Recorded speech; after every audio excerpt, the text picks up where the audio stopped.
So I hope you enjoyed that discussion. Those people are all they're right here. You guys, that's a fascinating discussion, and I think it's good to bring that conversation to Washington, D.C. We don't have it enough here. But now that you've heard what we saw in the numbers and in the findings, and you've heard from actually what people think in rural America, so we're not making everything up. We have up here with us Dee Davis from the Center for Rural Strategies, and Matt Chase from the National Association of Counties. And so we just want to have a little conversation. Dee knows rural America, Matt knows counties. Just to start off, turn to Dee, just overall impressions, what you think of the report, what you think of what you've seen and heard here today. Well, today's been great. And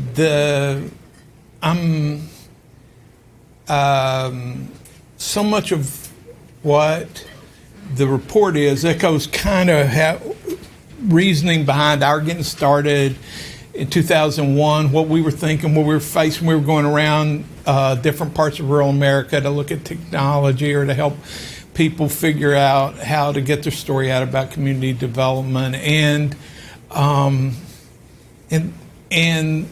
looming over the rural America was the narrative. You know, what were the stereotypes? Everybody's a farmer, everybody's a hillbilly, everybody's a redneck. You know, it was like all these stories, and we wanted to clear this up by getting an accurate picture.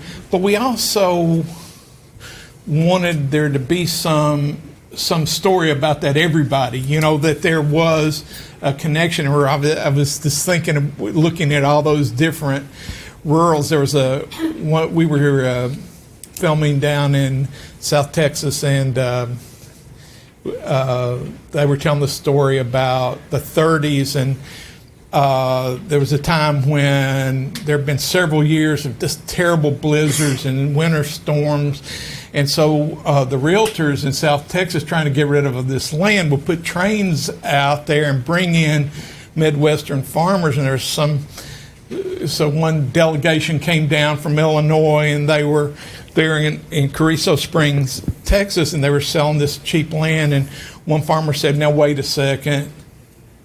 What happens if I come and buy all this land and then I find out it's snowing down here just like back home?" Realtor said, "Don't believe me." He says, "Let's just ask this little boy." He said, "Come over here, son." And the boy came over and said, "How long you lived in Carrizo Springs?" He said, "All my life, sir." "How old are you?" "I'm 11 years old." "Now tell me, have you ever seen it snow in Carrizo Springs?" He said, "No, sir, I ain't.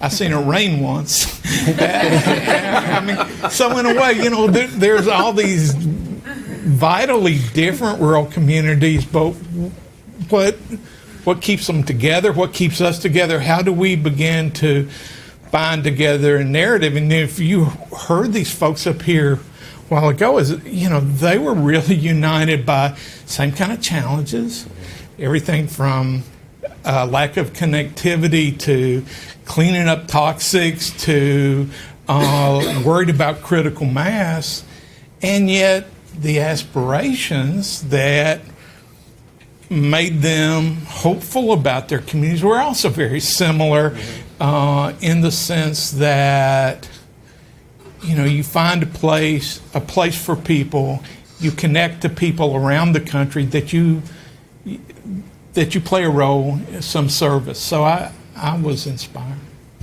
Happy to hear. Matt? Great. Well, thank you, and thank you, Dante and Ari. This is a great report. I'm actually a product of rural America. I actually worked on rural economic development, running another trade association for nearly 20 years, and have worked all over Appalachia, the Delta, Native American communities, and others. And I think this is the best report I've seen. And it's really concise, it's powerful, and thank you to the American Community Project and to Robert Wood Johnson, who, in my opinion, is one of the very few national foundations that really understands rural America. When I transitioned from my previous job to NACO, I was struck that Robert Wood Johnson didn't want us to just focus on our urban communities, that they really empowered us to work on the rural areas. And so I really thank them for that, because one of the biggest challenges is if you look at our major national foundations, they invest less than 1% of their resources in rural America. And that is a huge public policy challenge. For our counties, just to think about it, we have 3,069 counties. 50% of the American population now lives in 140 counties, meaning the other 50% live in 2,900. And then when you dig into those non-mega metropolitan counties, you find that we have 380 counties that are below 5,000 population. Those are really different than, say, a more micropolitan rural community. So there's different types, and I think your report really does that well. Since we're in D.C., I just wanted to lay some groundwork for federal policy and how it relates to this report. One, I've been working on rural policy since the 96 Farm Bill, and what I've found is when one party dominates either urban or rural, it's a problem. We used to have a lot more partnerships in rural policy when we had rural Democrats. When rural Democrats went away, particularly in the House, we really started to lose ground. In this town, rural policy equals ag policy, and that has been a challenge forever. We have been trying for over 20 years to get the rural development title to be a signature title in the Farm Bill. It is absolutely an afterthought. Very few of the elected officials even touch that title. It's primarily staff-driven. And it also reflects one of the disadvantages that rural communities have in federal policy.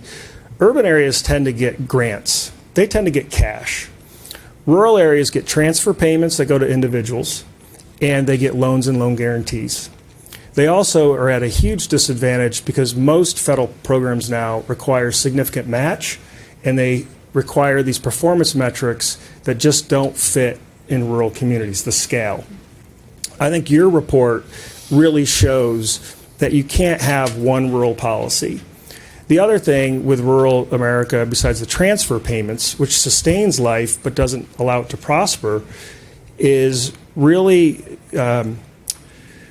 this concept of the federal government will work with the big urban areas directly, but rural areas have to go through the states.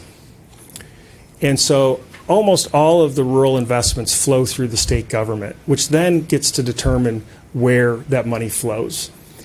USDA Rural Development is the one exception, but again, that is primarily a bank. That's loans and loan guarantees.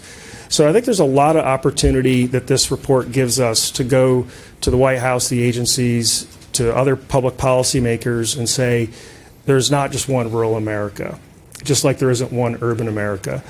And so we're excited, and I think one of the things that we really got to focus on in rural is how do we build scale, how do we build new business models. The cooperative model has historically worked because you have limited purchasing power, but you have owners who are really invested.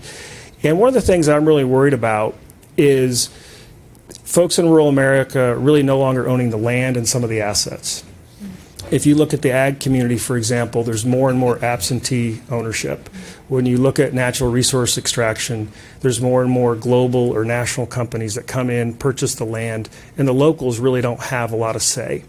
And then the wealth is trickling out, or actually not trickling, it's flowing out of these communities. So this report really, I think, gives us a lot of jumping off points to have serious conversations, from the census to broadband to wealth creation and wealth retention. So just great job. Well, thanks. Thank you. Gary, you want to? Oh, yeah, sure. Dee, what worries you going forward? I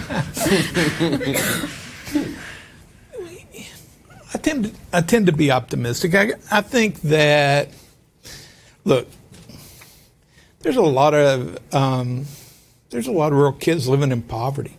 When we would go around early on and ask folks in rural communities what they said, they would always say, well, I'm not worried about myself, I'm worried about the kids. What's going to happen with our kids? You know, are they going to have a place? Will they be able to stay here?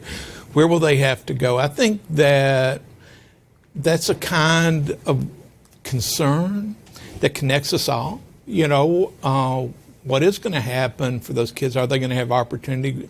And I think in some ways that gives us a chance to focus a little bit on where we go and how we imagine what's next. I'm often thinking about, we have these issues of the moment, right? We want to build a site for an industry in our community, or we want to bring in affordable broadband, and so we concentrate on that moment, and we move heaven and hell to make sure that it happens, and sometimes we miss the essential value. I don't know, I should tell another story, but there's this story about a guy at the border, and the border guard knows he's smuggling something, but one day he shows up with a wheelbarrow full of topsoil, and the next day it's a wheelbarrow full of sand, and the next day it's a wheelbarrow full of logs, and he's looking through it and poking. He can never figure out what he's smuggling, and it turns out he's smuggling wheelbarrows, and in some ways, it's like, if you think of those skills that those people in this panel before had, what they have had to do creatively to make sure they have health care in their communities, to work on farm-to-table issues, to create a unity vision for a town, it's like, what's our value? Our wheelbarrow is all these people who can figure out how to create those solutions. That's really what's going to make a difference in these communities. And maybe we'll get the broadband, or maybe the plan will go to another town. But what we can build a future on is these people who are committed to making our towns work. Is there, for either of you, it's interesting, for you in particular, you're the Center for Rural Strategy, so rural is one thing in some ways, and talking about the commonalities, what do you think about, like, dividing up rural America this way? I mean, I'm just curious. I'm not trying to start a fight. No, it's, so when we got started, we would talk to people in rural communities.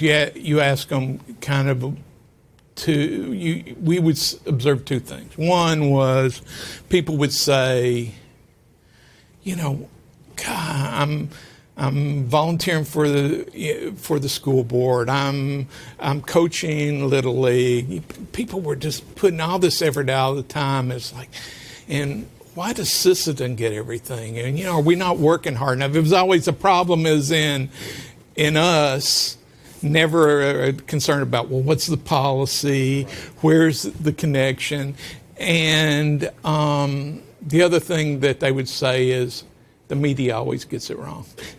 Whenever they come in, they misunderstand it. So I think in lots of ways, that we thought and still think that, people in Detroit and people in Houston know if they have a problem with housing, that urban housing is an issue and they can come together and they can both benefit.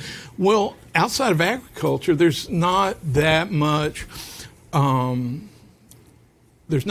a rural development narrative that helps everybody. Maybe now a little bit of rural broadband, maybe some rural health. But how do you begin to have people pull on the same rope and understand they're connected, and not just connected to other rural places, but that if they do better, the cities do better too. Yes. And so that's one thing. And then the other thing, and I was intrigued by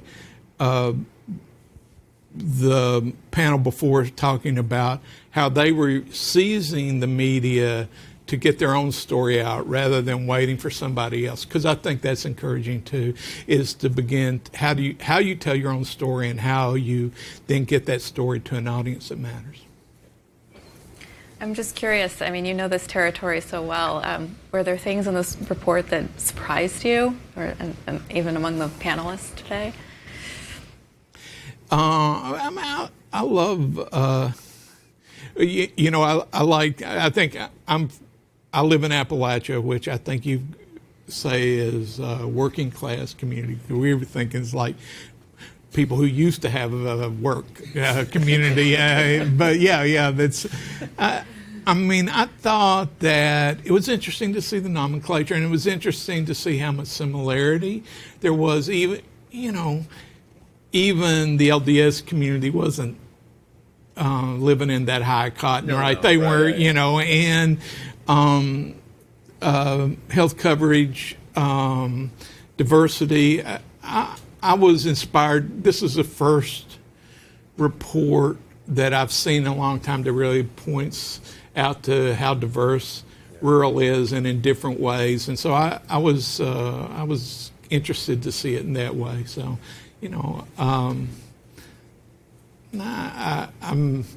I didn't know everything in the report, so I learned some stuff.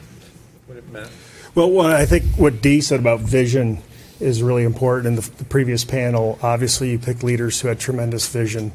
And politics locally in a rural community is personal because there's so many folks, and these are your neighbors, your friends, your family. So the ability to lead in these rural communities is obviously a challenge.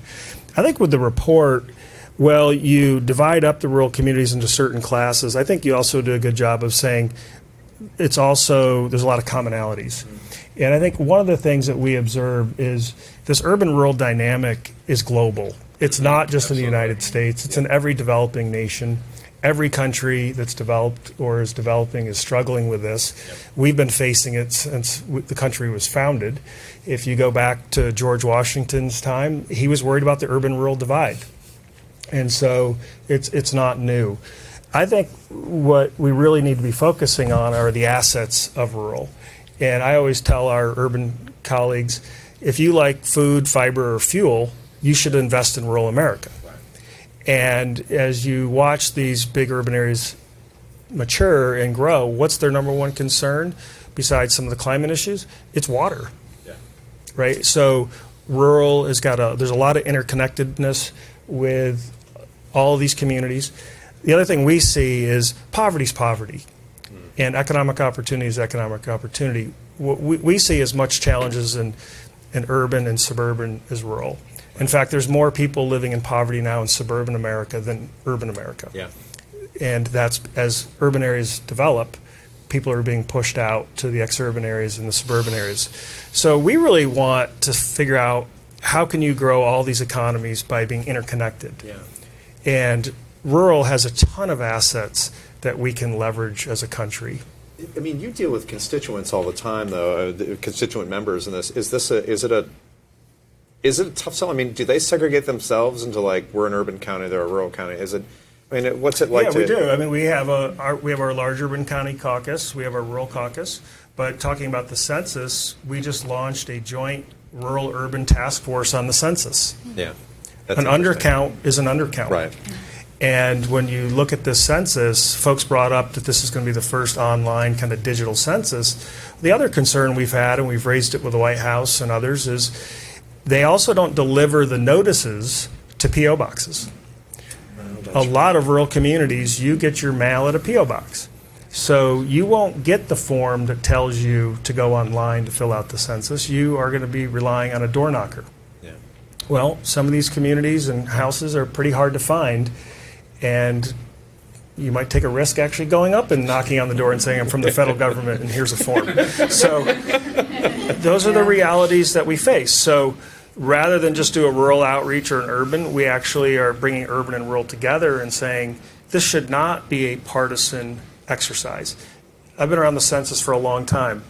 This is the most partisan census probably since the Clinton era over the sampling fight, which in that case was the urban areas trying to sample for over-representation, and now you've got the flip side. So it's highly political, and the stakes are high. Our view is this was in the U.S. Constitution. We should all be working on this together, not just counting rural versus suburban versus urban. Our folks, I think, are pretty optimistic. They have a ton of challenges. Counties, people forget, are really a social safety net provider. Yeah. The vast majority of our services are mandated under federal and state law. A typical county may have 1 to 5% of their budget as discretionary funds. We are one of the largest healthcare providers in this country. Counties own 1,000 hospitals, 600 nursing homes. our county jails have become the largest behavioral health facilities in the country. We are primarily dealing with behavioral health issues, whether mental health or substance abuse, are co-occurring because communities don't have health care or you don't have health insurance or provider. You end up getting arrested and going to the jail for your health care. Right. So we're dealing a lot with those folks who are lacking opportunity. To going back to Dee's point, one of our proudest initiatives is actually 0 to 3 early childhood education. That J.B. Pritzker, the governor of Illinois, before he became governor, has invested a lot of money in research on brain development. And we can now prove through science that if you have trauma in 0 to 3, you can pretty much play out your life. It's called ACEs, Adverse Childhood Experiences. And so we've been working a lot on this because there's no infrastructure for 0 to 3. Nobody wants to take care of kids in diapers. It's expensive. There's a lot of regulation. So pre-Head Start and Head Start start after 3 years old. Well, if you have trauma 0 to 3, your likelihood of being in the juvenile justice system or later in adult criminal justice system skyrockets. And so we spend so much energy and money on the back end dealing with lack of opportunity that we're saying, let's do more on early childhood. Let's do more on visioning. Let's use our assets, our libraries, our parks and rec. And just we're spending so much money on the back end with the consequences. Yeah. And I'll just say something, kind of a little riff on something that Matt said. You know, the strategies that wealth creators are often using now is about creating density. That's the assumption, right? It's not just in this country. It's worldwide, right? We got to move people out of rural areas, and so we've been into cities, you know.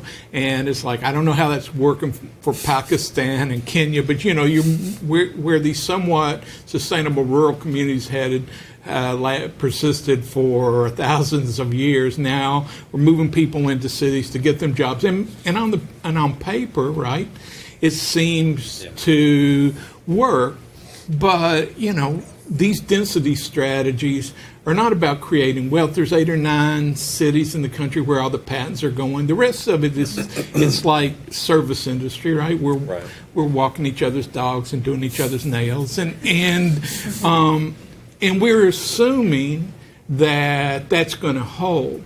But the technology is going to, in the way that technology's change mining jobs and logging jobs and farming jobs. It's getting ready to change engineering jobs and teaching jobs and healthcare jobs.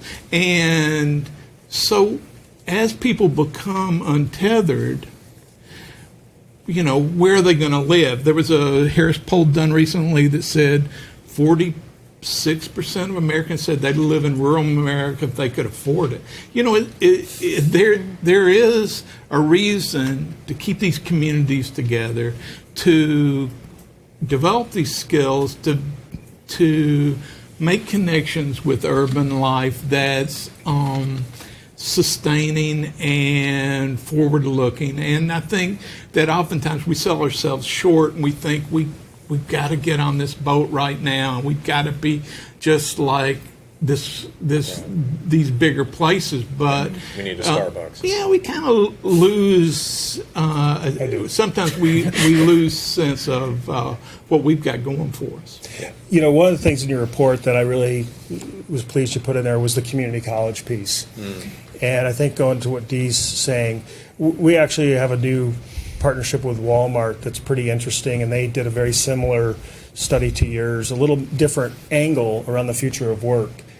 And I think it's really important that rural communities invest in the community colleges, technical schools, apprenticeships. And why Walmart is getting into it is they're changing as a company, right? They're the largest employer in the United States, one of the largest providers of cheap goods in rural America, whether it's groceries or other things. And basically what they're saying is they're now a technology company, that they aren't viewing themselves as a bricks and mortar retail shop. They are going to be a technology company. And so from a county perspective, we have these 30-year bonds on water and sewer and interchange for transportation upgrades and maybe TIF districts for tax exemptions or tax breaks. We've made these 30-year investments in a business that's changing in weeks and months. And so also look at who Walmart employs, often lower wage, some disability, folks with benefits, hopefully. But as Walmart transitions to a technology company, they're going to have a totally different workforce. Yeah. They're going to have coders. They're going to have logistics experts. They're going to be just-in-time delivery. And so things like railroads and really intermodal facilities, those skill sets will become key. And those require welders and electricians and computer experts. Very different skill set. And that's just one example. We're seeing ag is very sophisticated. Natural resource extraction, incredibly sophisticated. So I love the fact that you really hone in on the community colleges, because a lot of these jobs aren't 4-year. In fact, the companies tell us we want folks with enough life skills, enough education, but we want to train them in our corporate way. Yep. And so a PhD, no offense, you know how to do your way, and they want folks that are flexible, soft people skills, and can adapt to new businesses. Do you see other companies with that forward-looking vision? Oh, I absolutely think so. There's a whole, they have to, right? Yeah. So they're in global markets, they're being disrupted, and so they adapt or survive. And going back to Dee's comment on vision, as an association, what we drive into our members is there's no such thing as status quo. Nature abhors a vacuum, and you have to adapt. If you're, look at Detroit, Buffalo, New York. They were big, successful. I'm a product of Rochester, New York. Family was in Eastman Kodak. Doesn't exist, right? They were so big they had their own hospital. Now they really don't even exist. So you have to adapt, and I think that's the key. Going back to federal policy, the challenge is there really isn't capacity building in rural communities. You do have things like ag extension, and you have a couple other programs. I worked in economic development. The federal government provides $50,000 a year, $70,000 maybe now, to multi-county regions to do their economic development strategies. Really? $70,000 a year to do grant writing, your strategic planning, your data analysis, a half a FTE or something. And so if we want folks to think about the future, how are we going to invest in them to do that? I think is really key. And, Eastman was the largest employer in Tennessee too. Eastman Chemical, and so, but now there are more people working in nonprofit than in manufacturing. The country is changing. The one thing that rural communities that are keeping rural communities between the ditches right now is health care. Is absolutely taking care of each other. So sometimes when we think about what sustains a community, we overlook taking care of each other. It's the number one employer in almost all these communities we look at, in all 9 communities. You'll see it in the report. And then I'd love to have some quick questions all we could. Is people working educational services, health services, social services. These are the number one employer in all 9 communities we looked at. It's tied in aging farmlands. Agriculture is tied, but it's tops in every one of them. So, and those are all wealth shuffling. That's not wealth generation. That's true. That's just a circulating economy. I think one of the coolest projects, and it struggled, is in Sacramento. There's an urban-rural project called RUX, urban-rural. And years ago, they actually looked at all their land use patterns across the Sacramento metropolitan area, including the rural. And a lot of it was a land use exercise. But the study found the only folks in the Sacramento metro area who generate new wealth are the farmers. The almond farmers who are shipping overseas to China and Asia. They have like a 6-week window where they make most of their money. And their point was, as we look at our housing patterns, particularly as it grew out into the rural areas, their point was we can't harm the export ag lands. right. Because otherwise we have state employees, we have lawyers, lobbyists, and others, and all we're doing is circulating wealth. Yeah.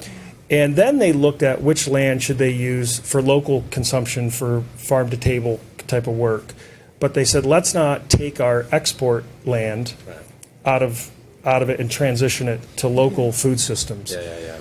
And then they also help their farmers figure out, as you develop your local food system, which are the entities that can actually generate the most money. Folks were thinking, let's sell to schools and nursing homes, like large. Well, they have a fixed budget, and so they'd say to a farmer, I've got $100,000. How much will you give me? Versus if you sell it at a farmer's market or somewhere else, someone will pay $4 for an apple. Yes, absolutely. And so really being sophisticated about, it's the right app. well, I paid $3 for a peach last week. That was See? like, okay, see? So Quick. So we have a little time for questions. If anybody has questions, these two guys know a lot. So or a little. a lot About a lot. A lot. A little about a lot. Thank you very much, Dee and Matt. I have a question as it relates to the hospitals. Could you speak a little bit to clinics and hospitals and how that works and what you've seen? And I'm Vonetta from Rasmussen Foundation. Yeah, I would say, one of the biggest issues facing rural America is healthcare and the closure of rural hospitals. And we are seeing all sorts of efforts on hospitals for new business models. We also are seeing, in our case, counties that maybe have sold their hospital or privatized it and wish they hadn't. We particularly are seeing that in long-term care and nursing homes. And so, like in our case, if you've ever heard the term the poorhouse, that actually comes from the county nursing home. So counties were the ones that had to build these farms or these facilities for indigent elderly. And they're really hard to operate. The reimbursement rates are really pathetic. Your costs are really high. The scale's challenging. And a lot of counties have privatized them. And a lot of them regret it because the care goes down. It's profit driven. Our mission was more nonprofit. But these rural counties in particular couldn't afford $8 to $20 million a year in general property tax revenue to subsidize what wasn't being covered by federal reimbursements. In our case, when we provide health care, either in our hospitals or clinics, we are typically dealing with indigent or uninsured, right? So if you have private insurance, you're probably going to the private hospital. And so this is one of our top focus areas because you lose industry if you don't have health care. We are also looking at different telemedicine options. We're actually starting a conversation with the VA, for example, around veterans who really don't have access to care and see once that infrastructure is built, can we use it for the general population? But it's one of our core areas. And again, our primary care facilities now are becoming our jails. I can't overstate the cost that we face. We had one inmate in North Carolina the other day who has Hep C and HIV. Is costing the county $800,000 in medication and medical treatment. A rural county. And so if with the opioid crisis, if you have Hep C and you're in our jail, you're costing us about $90,000 for a 12-week stint of medication. Think about how much that's costing these communities. These are taxpayers, and that's money we can't put into after-school programs or early childhood development or transportation infrastructure, and we're required by law to do it. And it's not that we mind doing it; it's just we weren't built to do that. Just the other quick thing I'll say is if you can retain health care in your community, in the long run, it's kind of like getting a satellite auto plant or something. It changes everything in terms of those numbers. And when we lose, and we're losing a lot, particularly where they didn't expand Medicare, we're seeing communities facing kind of existential crisis when they lose their healthcare system. So yeah, it's a critical issue, and we don't talk about it enough because we don't think of it as the economic engine. We think of it as the enhancement of life, and I think that there we make a mistake. Yeah, and one of the key challenges that we have in healthcare and rural is actually getting professionals. So one, it's the economics of running these facilities, but two, getting the talent to want to be there. And we have whole almost states like Iowa, for example, has very few psychiatrists, for example. So there's really no behavioral health infrastructure. We think about cardiologists and radiologists and that kind of stuff, but we're missing a lot of the other specialties in these communities. And we're scrambling to figure out partnerships. And I think you have to have partnerships to make it work. I would say something we saw on the road too. Telemedicine is always held up as an example of something that can really help in rural America. And I think it can, obviously, if you don't have physicians. But I mean, we saw them, we're out. The one thing that's interesting about rural America is it's one of the places where the relationship between the doctor and the patient still exists. Right. People still know their doctor and they know him personally. So when you replace it with telemedicine, even though they're kind of the best candidates to try telemedicine, they're also some of the places where it's the least comfortable fit. Because it's the most abrupt change for them. Because for me, I have a doctor, but I very rarely see this person. For them, it's somebody they know, and to have them go in there, you're going to talk to somebody you've never seen before. And going back to Robert Wood Johnson and the county health rankings is a great example of getting these communities to look at their data. And one of the ironies of rural America is we produce all this food, but yet we've lost the processing facilities. So the food that's grown in rural doesn't get processed or stay there. Yep. And so some of the biggest food deserts are actually in ag communities. Yep. And the obesity rates, the drug use, there's so many things that are contributing to the cost of healthcare in these rural communities that we can't just focus on the providers. We also have to get people healthier throughout their life and get them mobile, get them walking and that kind of stuff. And it goes back to the schools, making sure these kids have opportunities to go out and play. Some of our communities, like in North Dakota that had the oil boom, I had county commissioners telling me they were having curfews because of kind of some of the workers were a little rough and enjoying the evenings. And they went from a very walkable community where kids took their bikes to work and played until all hours of the evening to having curfews, and that was something new for them. Right. And so there's just a lot of dynamics happening in these communities. Any more questions?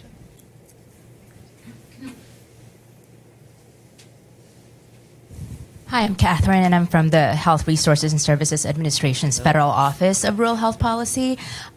This is more of a comment rather than a question. I just wanted to make the audience aware of the grants that we administer through our office. We have community grants that are targeted to community-based organizations. We also have grants that are targeted to states. These grants focus on pretty much anything. It's non-categorical, so around health. So it can focus on ag, mental health. It can focus on nutrition, as long as they are pretty much in a rural area per our definition, which I believe this report is based on HRSA's rural definition. They are either a nonprofit entity or a public entity, and also if they can partner with at least two other organizations. Those two other organizations does not have to meet eligibility requirements, meaning they don't have to be rural, they can be a university, an urban area, etc. So our grants also focus on capacity building, so network infrastructure, needs assessment planning. We also have grants around telehealth. We have a whole division that administers telehealth programs. We also fund state offices of rural health. So if you are not aware, each state pretty much has a state office of rural health. Like small states, Rhode Island is rolled into New York. But pretty much they are the eyes and ears from a state perspective. So if you are not local from here, but I would suggest that you connect with your state office of rural health. And also, there is a one-stop shop for anything rural called the Rural Health Innovation Hub. So in that, we have a bunch of resources that not only showcases evidence-based models and practices in rural communities, projects that we've funded and not funded that have been conducted in rural communities, as well as innovative models. There's also an economic impact tool where it's kind of a plug and chug type tool where any community can put in their information. At the end, it'll spit out for every dollar you have your economic impact is, say, $1.50. And that kind of alludes to wages earned, jobs created within the community. We also have a sustainability tool there. One of the focuses of our programs and emphasis is sustainability. Our grants are meant to be seed money for communities, and so this resource kind of helps any community, rural community, to kind of see what facets of their program can be sustained as far as profitability, return on investment, etc. And also, someone mentioned about the challenge of grant writing. The Rural Health Innovation Hub has information specialists on call. So if you are, struggling to find, capacity for someone to do research, you just call them, and licensed information specialists, like Master Certified, will provide you more than you need as far as information goes that you can put on your application and all that stuff. So anyway, that's a handful of information, but I just want to make sure the audience is aware of all that resources. That's a lot. That's good. Thank you. And I guess if there's nothing Matt wanted else. to. I want to end by just thanking you. I also wanted to point out Taryn Zamuda, who's from our team here, manages this great project we have called the County Explorer. And if you're ever looking for data, so you have a lot of the high-level data, but we've built this website with over 600 data indicators about rural. And it really is a great tool for policymakers, elected officials, practitioners to think about their communities. Yeah. And it's like the county health rankings with Robert Wood Johnson, the County Explorer. There's just a lot of great tools out there. They're helpful in local decision making. There's a lot of great data on there as you're doing grant writing to actually strengthen some of your proposals. And we're doing more and more trend analysis that shows these communities aren't static. And they do really ebb and flow. So thank you again. It was just a great panel, or great report. Thank you. Any last question? One more question? Hi, Shay McNeil from National 4-H Council. So as I mentioned before, the grant that I manage is Well Connected Communities, and we are working with local county cooperative extension agents to engage local community coalitions with a focus on health equity. So one of the things that we are focused on is making the shift from, because extension agents tend to be focused on programs. They deliver, you go to your ag agent for pest recertification. And so helping our county agents make that shift from being more programmatic focused to policy focused. We've talked a lot about how anything from little p policy changes to big policy, on the federal level can have a huge impact. Do either of you have recommendations of how we can talk not only with our cooperative extension agents, but also help our cooperative extension agents talk about small policy changes that they can make in their community that can have a large impact? Yeah, I think one is to engage in North Carolina. National or 4-H actually has a great partnership, for example, with our State Association of County Commissioners. They actually bring in one kid per county, 100 kids, to participate in their state legislative conference every year. And the kids actually shadow the county commissioners. And they also have to go through an exercise where their county commissioner has to balance a budget, for example. They have all these citizens come to them with competing demands, and they got to figure out how to balance a budget, how to set policy, how to really deal with this. I think, one, I was just down there with them, and it was exceptional to see the future leadership of these rural communities. But I think with the agents themselves, it's a struggle because their funding keeps getting cut from the federal government. They kind of chase the newest shiny object. And I think it goes back to having sound public policy that allows extension to exist as generalist. And we really need that. So we really need to continue to lobby Congress and USDA to say rural needs experts, but we also need folks who are experts in leadership development and how do you bring coalition building, those kind of things.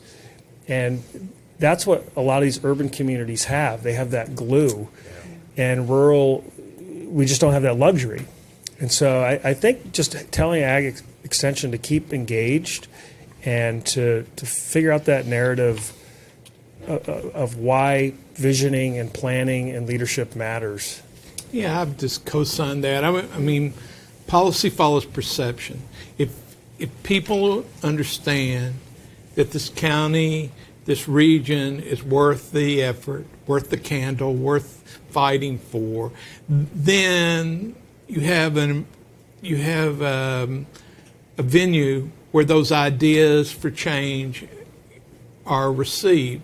And if they're pessimistic, then it's going to be harder. So it's important to be able to articulate why life in these communities is worth the fight, and then solutions that work. And I think it's a great way to tie this up. I want to thank you both Thank you. for being here, and thank all the people from our communities and all you for showing up. Thank you all for coming. Thanks. Thank you.